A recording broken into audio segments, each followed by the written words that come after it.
hatiin kasi masyadong bilog yun kanina. So, para ano siya, chunky. Yan. Hindi siya chunky, parang bite size pala. Na-defrost ko na to. So let's wait after 20 minutes. Bye.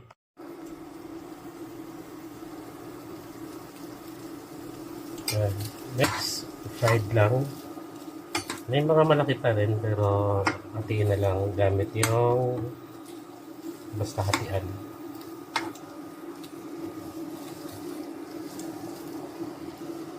May luto kasi kanina kaso ayaw ko. Ayan o.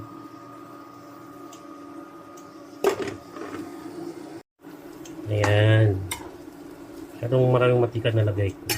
Baka na yan. So, hindi naman siya golden brown, no? Wala namang gold dito. Baka golden brown dahil gold yung kulay ng mantika. Yan, gets ko na. Bakit golden brown yung tawag. Sige, maya ibusan natin yung pork and beans.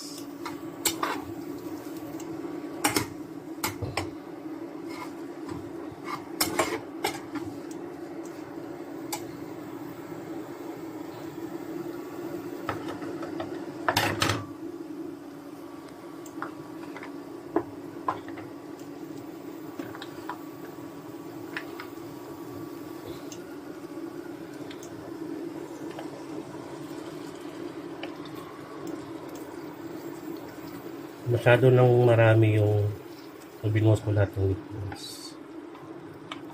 Gusto kong malaman. Ayan. Nutrition facts. Yun.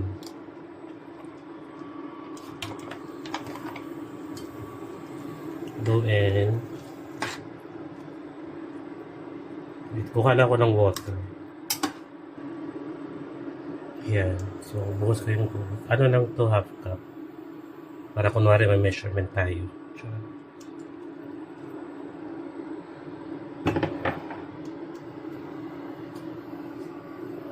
So, bakasan ko lang para kumulo na agad. So, lang to, open cooking. Para ma-evaporate yung ibang liquid. Tsaka maging sticky. Hindi ko alam. Basta siya, maging saucy. Wait lang natin. So maybe after 4 minutes, balikan ko. Ito na siya, guys. Ma-evaporate yung ibang liquid. So ganito na yung niya, parang sabaw-sabaw. Actually masarap naman talaga to kahit pork and beans lang. Favorite ko kasi yung pork and beans. Pinakain ko siya ng walang halo dati. Tikman natin.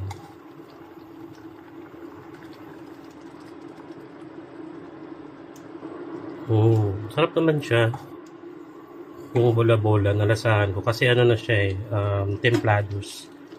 Ayan, galing dito, ready to eat. Pero, yun, ginawa kong panghalo dito. So, masarap na siya. Yung bola-bola, o yung chicken bola-bola. Pati yung pork and beans. Hinahan natin.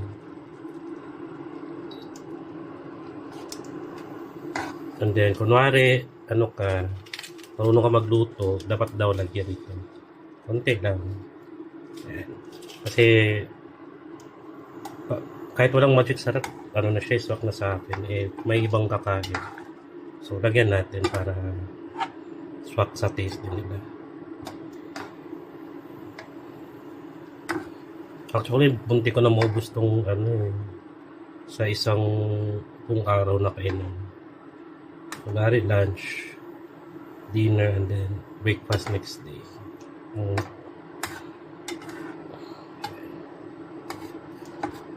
Haluin natin. So medyo parang boring yung kulay. Lagyan natin yung pampakulay. Wait. So ito na guys. So colorful ng natin.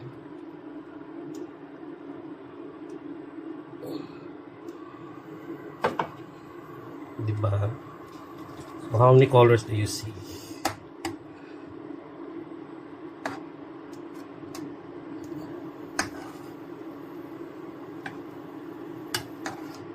Wait, lipat ako sa kabilang kamay.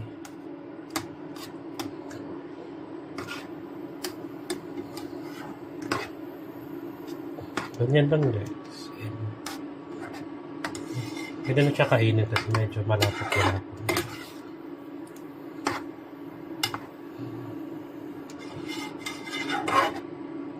So another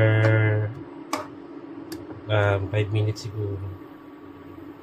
Para maluto yung mixed vegetables.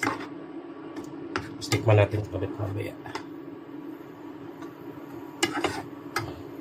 Pakasan natin. Gutom na ako. Ayan guys, medyo malapot na. So nawalan yung ibang liquids.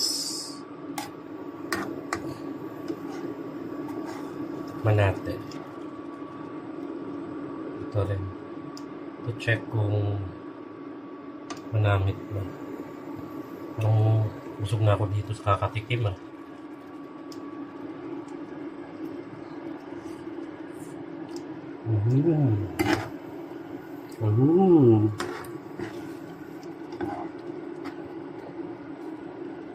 Ganun lang.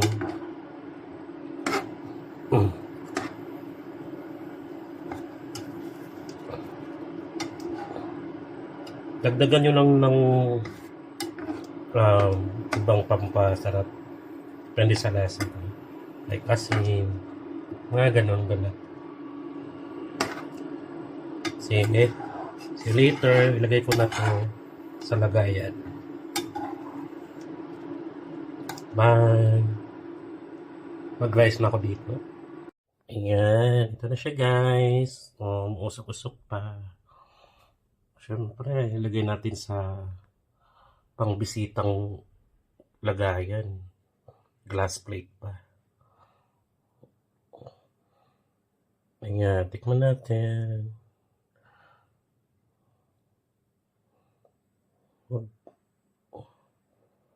Busog na ako dito sa kakatikim.